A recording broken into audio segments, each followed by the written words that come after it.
ધોરણ 11 ઇતિહાસ અને બીજી પરીક્ષાની જે બ્લુપ્રિન્ટ છે એટલે કે 50 માર્ક્સનું પેપર છે ક્યાંથી પૂછાશે અને કેવું હશે એ આપણે જોઈ લઈએ અને કયા કયા પ્રશ્નો ક્યાંથી પૂછાવાના છે અને કયા વિભાગમાં કેટલા માર્ક્સનું છે. તો વિભાગ એ ની અંદર 9 માર્ક્સ, વિભાગ બી ની અંદર 8 માર્ક્સ, ત્યાર પછી સી વિભાગ છે 16 માર્ક્સમાં પૂછાશે, ડી વિભાગ 9 માર્ક્સમાં અને ઈ વિભાગ 8 માર્ક્સના. હવે આપણે પહેલાં પ્રકરણનો ગુણભાર જોઈ લઈએ અને ક્યાંથી પૂછાશે એ જોઈ લઈએ અને પછી આખું પેપર પર જોઈશું કેવું નમૂનાનું પેપર આવે. તો જો ટોટલ આ આપણા 13 ચેપ્ટર છે અને 13 ચેપ્ટરમાંથી આપણને પૂછાવાનું છે એનો સ્ક્રીનશોટ લઈ લેજો કયા ચેપ્ટરમાંથી કેટલા માર્ક્સનું પૂછાવાનું છે. ખરેખર જોવા જઈએ તો આ પાછળના ચેપ્ટરો આપણા માટે બહુ અગત્યના છે. જોઈ આટલા ચેપ્ટર આપણા માટે બહુ અગત્યના છે, નીચે ચેપ્ટર આપેલા છે તે એટલે ખાસ ધ્યાન આપીને આટલા ચેપ્ટર તમારે કરી જ લેવાના. એ ચેપ્ટર જો 8 ને 7 15, 15 ને 7 22, 22 ને 7 29 ને 6 35 એટલે આટલા આપણા માટે બહુ અગત્યના છે. બાકીના જે 1 થી 8 છે આ એ બી અગત્યના તો છે જ, પણ એ પહેલી પરીક્ષામાં બી હતા એટલે પહેલી પરીક્ષામાંથી આટલું 15 માર્ક્સનું પૂછાય આપણને ખબર છે. દરેકમાંથી 2 માર્ક્સનું એટલે કેટલા થવાના? આ 7 ને 1 14 એટલે 15 માર્ક્સનું અને બાકીના જે છે એમાંથી 35 માર્ક્સનું પૂછાશે. 21, 21 ને 6 કેટલા થઈ? 27, 27 ને 8 એટલે 35 માર્ક્સનું આપણને જે 1 2 3 4 ને 5 છેલ્લા ચેપ્ટર છે એમાંથી પૂછવાનું છે. હવે આપણે જોઈએ પહેલાં નમૂના પત્ર પર. નમૂના એ પહેલાં કે કયા ચેપ્ટરમાંથી કેટલા માર્ક્સનું પૂછવાનું છે એ જોઈ લઈએ અને કયા ચેપ્ટરનું છે. તો ચેપ્ટર નંબર 1 જુઓ. પહેલું ચેપ્ટર નંબર 1માં આપણે જોયું કે 2 માર્ક્સનું છે. એ 2 માર્ક્સનું શું પૂછવાનું? તો એક આવ્યું જો તમે એક વાક્યમાં જવાબ પૂછાશે અને એક MCQ પૂછાશે. બીજું કંઈ જ પહેલા ચેપ્ટરમાંથી પૂછાય નહીં. બીજા ચેપ્ટરમાંથી શું પૂછાશે? એક વાક્યવાળો અને એક MCQ, એમાંથી પણ કંઈ નહીં પૂછાય. ત્રીજામાંથી શું પૂછાય? તો ત્રીજામાંથી આપણને 2 માર્ક્સવાળો એક સવાલ, એમાંથી MCQ પૂછાય નહીં. ખાસ ટીક કરજો, વધારે આઈડિયા આવશે તમને. મેં જે બોલું છું એ ધ્યાન આપીને સાંભળજો. ચોથું ચેપ્ટર, ચોથા ચેપ્ટરમાંથી 2 MCQ પૂછાશે આપણને. જે ચોથું ચેપ્ટર છે એમાંથી 2 MCQ. પાંચમામાંથી આપણને 2 MCQ, છઠ્ઠામાંથી પણ આપણને 2 MCQ, જ્યારે સાતમામાંથી એક વાક્યમાં અને એક MCQ, આઠમામાંથી 2 માર્ક્સવાળો એક સવાલ. ત્યાર પછી 9મું, 10મું અને 11મું એ ચેપ્ટર અગત્યનું છે. તો 9મા ચેપ્ટરમાંથી આપણે 2 માર્ક્સવાળો એક સવાલ અને એક MCQ, 10મામાંથી 2 માર્ક્સવાળા 2 અને એક વાક્યમાં જવાબ. અને અહીંયા આ પણ તમે જોઈ શકો છો કે 2 માર્ક્સવાળો બીજો પણ એક છે એટલે 10મામાંથી 2 માર્ક્સવાળા 2. જો ફરીથી એકવાર કેવું છે સાંભળજો. 10મામાંથી કેવી રીતના છે? તો 10મામાંથી એક 2 માર્ક્સવાળો, એક 2 માર્ક્સવાળો અને એક 2 માર્ક્સવાળો. એટલે 10મામાંથી 2 માર્ક્સવાળા કેટલા પૂછાવાના?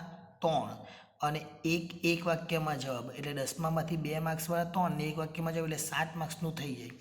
9મામાંથી ફરીથી એક બાજુ એટલે 2 માર્ક્સવાળો એક અને 3 માર્ક્સવાળો એક એટલે 2 ને 5 ને એક MCQ એટલે 6 માર્ક્સનું એમાં પણ થઈ જાય. હવે 11 નંબર, 11માં તમે જો 2 માર્ક્સવાળો એક છે, 2 માર્ક્સવાળો એક છે, 2 માર્ક્સવાળો એક છે એટલે 2 માર્ક્સવાળા 3 અને એક MCQ એટલે એમાંથી પણ 7 માર્ક્સનું થઈ જાય. 12મા નંબરનો જે છે ચેપ્ટર એમાંથી જોઈ લે તો 4 માર્ક્સવાળો એક અને 3 માર્ક્સવાળો એક. બસ 12મામાંથી 2 જ વસ્તુ છે, એક 4 માર્ક્સવાળો અને એક 3 માર્ક્સવાળો એટલે એમાંથી 7 માર્ક્સનું થઈ જાય. હવે 13 નંબરનું ચેપ્ટર, 13 નંબરના ચેપ્ટરમાં એમાંથી એક વાક્યમાં એક વાક્યવાળો છે કેટલો છે? એક જ છે. 4 વાળો એક અને 3 વાળો એક એટલે એક વાક્યમાં એક, 4 વાળો એક અને 3 વાળો એક એટલે ટોટલ એમાંથી પણ 8 માર્ક્સનું થઈ જાય. એટલે આ પ્રમાણે તૈયારી કરજો તો કોઈ મુશ્કેલી નહીં થાય. જોઈ લેવા આપણે કે એવું કેવું પેપર પૂછવાનું છે. જો પહેલાં 9 તો આપણે જોયું એ પ્રમાણે 9 કયા છે? તો આ 9 તો પહેલાં તમને વિકલ્પ પૂછાવાના છે. એ 9 વિકલ્પ અહીંયા દેખાય છે. એ 9 વિકલ્પ ક્યાંથી પૂછાવાના એ પણ આપણે જોઈ લીધું કે કયા કયા ચેપ્ટર્સમાંથી કેટલા વિકલ્પ. જો ફરીથી જોવું હોય તો જોઈ લો કેટલા વિકલ્પ છે? 9 વિકલ્પ. હવે 9 વિકલ્પ કયા કયા? તો જો અહીંયા તમે જોઈ શકો અહીંયા 9 MCQ છે. આ 9 MCQ ફરીથી એકવાર જોઈ લેજો.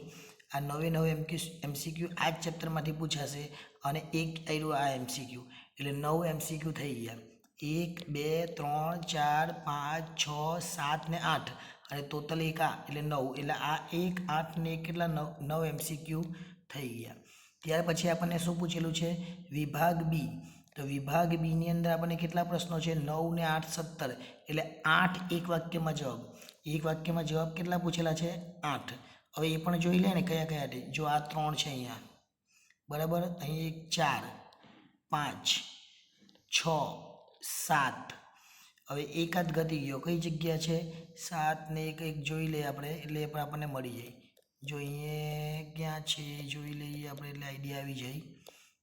અહીંયા એક, ફરીથી જોઈ લે, 1 2 3 4 5 6 7 અને 8 8 થઈ ગયા.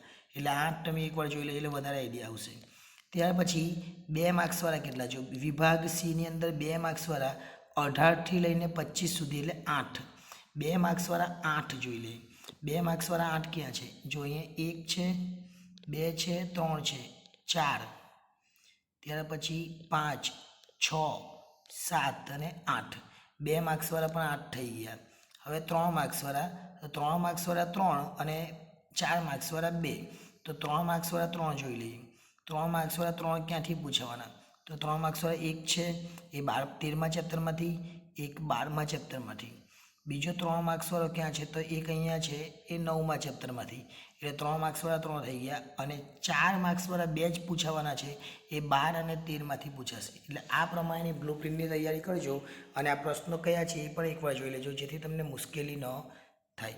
નેક્સ્ટ ટાઈમ જ્યારે મળીશું ત્યારે બીજા એક વિડીયો સાથે આગળ વધીશું. આભાર.